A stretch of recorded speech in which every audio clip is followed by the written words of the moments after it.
Hello, my name is Jonathan Sankovich, and this is my audience.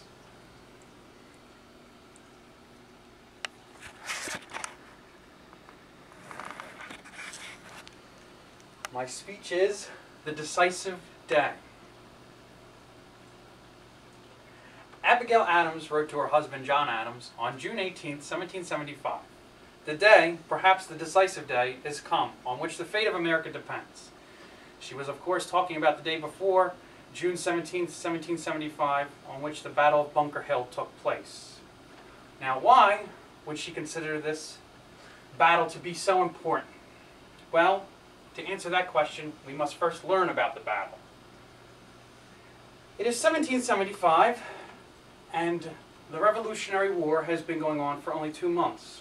Following the battles of Lexington and Concord, the British retreated to Boston, which you can see here is isolated by water, and with only one way in and out. The Americans controlled the land the surrounding countryside, effectively putting the British under siege. The British send help in the form of General William Howe, who, along with General Thomas Gage, who is the royal governor of Massachusetts, decide to launch one swift attack against the Americans to end this rebellion once and for all. They decide to fortify the high ground on the Charlestown Peninsula, which happens to be Bunker Hill. It was a good plan, but a colonial spy ring caught wind of it and told the Massachusetts Committee of Public Safety, who was in sense in charge of the army. They then called a council of war to decide what to do. They decided that it would be best to fortify the hill before the British could.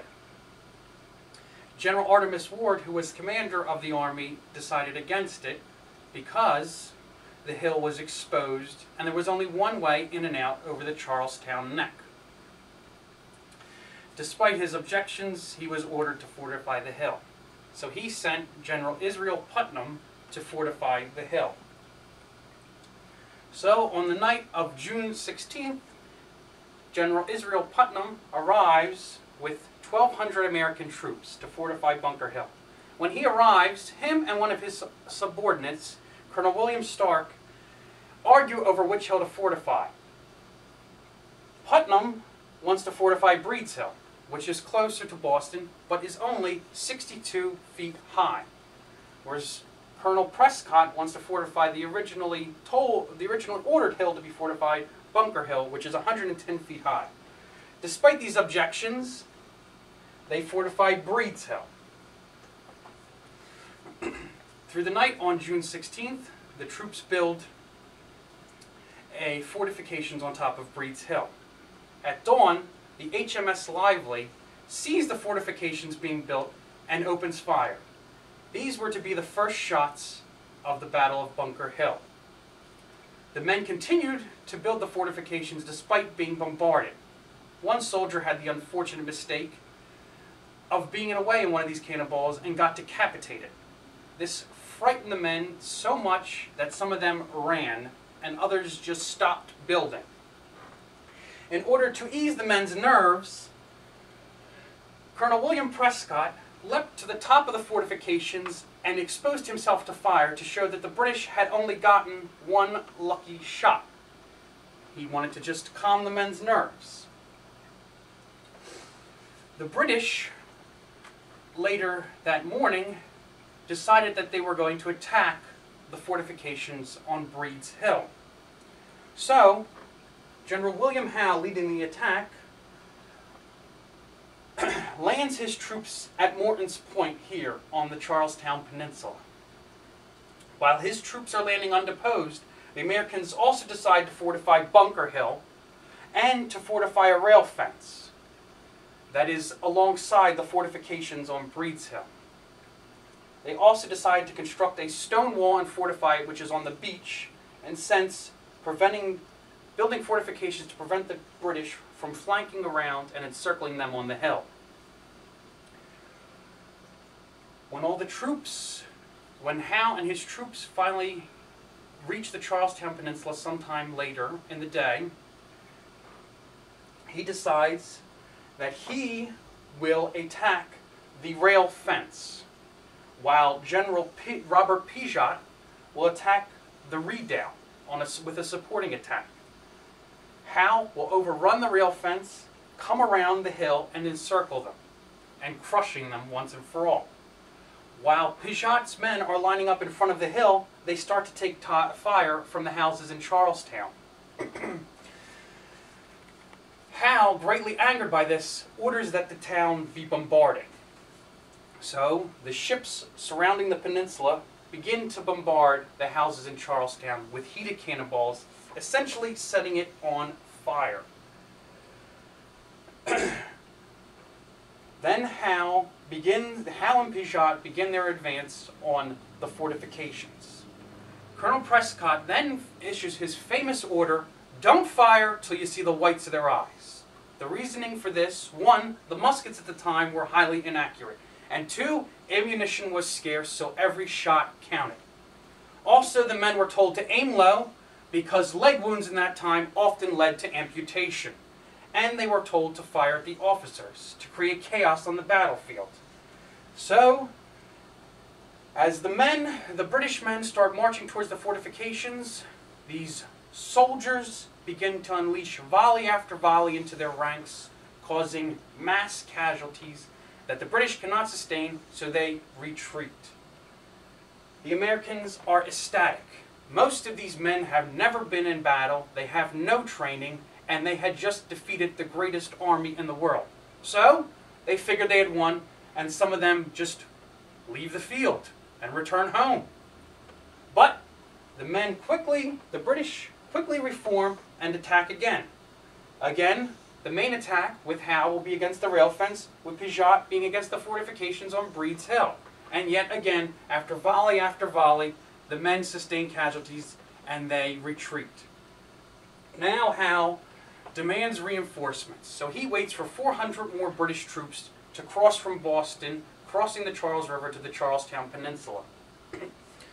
Now at this point, the Americans are very low on ammunition. Only 1 to 2 shots left, if even that.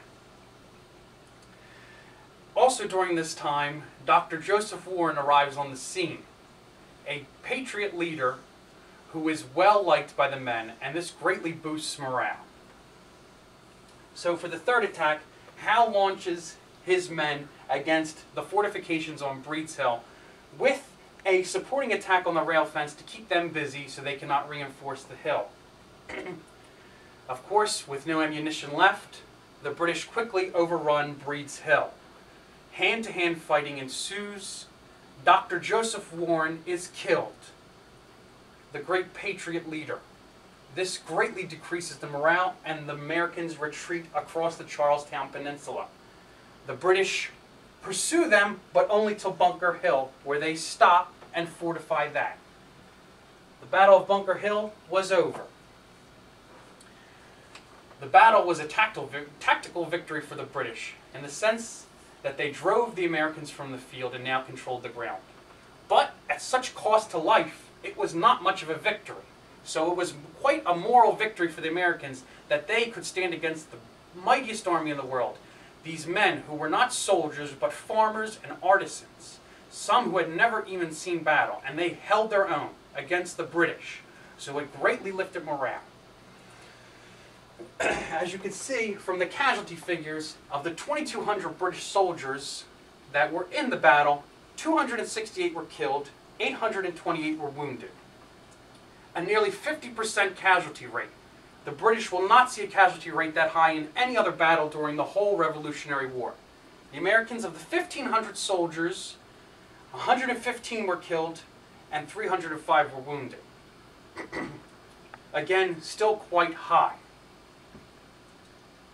Other consequences of the battle?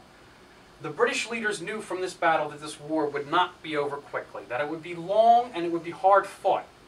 After hearing news of this battle, King George openly declared the colonies in rebellion, which at the time before, it was only Massachusetts which was considered a rebellion. After this battle, he considered all the colonies to be in rebellion. Also, another thing to imagine is that all of the British generals and officers that were in this battle would haunt them for the rest of the war. So they would err on the side of caution in many more battles, greatly giving Americans time to get away during many battles in the future. Because of this battle and the casualties they sustained, they err on the side of caution, and that will greatly help the Americans many times throughout the war. This battle had shown that the Americans, despite having no training, were able to fight, to stand and fight for the freedom and liberty that they wanted. Now, are there any questions? Why didn't the Americans send reinforcements? The Americans didn't send, General Artemus Ward did not send reinforcements because he did not know the British had the ability to land anywhere in the whole surrounding Boston area. So he needed to make sure that he kept enough troops in certain spots so that if the British were to land somewhere else, that he would have enough troops to defend. So he was unable to fortify the hill with any more reinforcements. Any other questions? So the American soldiers had no extensive training at all, is that correct? No. Most of these men were militiamen from the different colonies. Following the battles of Lexington and Concord, militiamen from all the colonies came to support the army that had formed up in Boston. So these men had no training. They were just farmers, or they were just everyday people. Most of them had never been in battle. All of the generals became generals because they had military experience previously. Thank you for listening to my speech.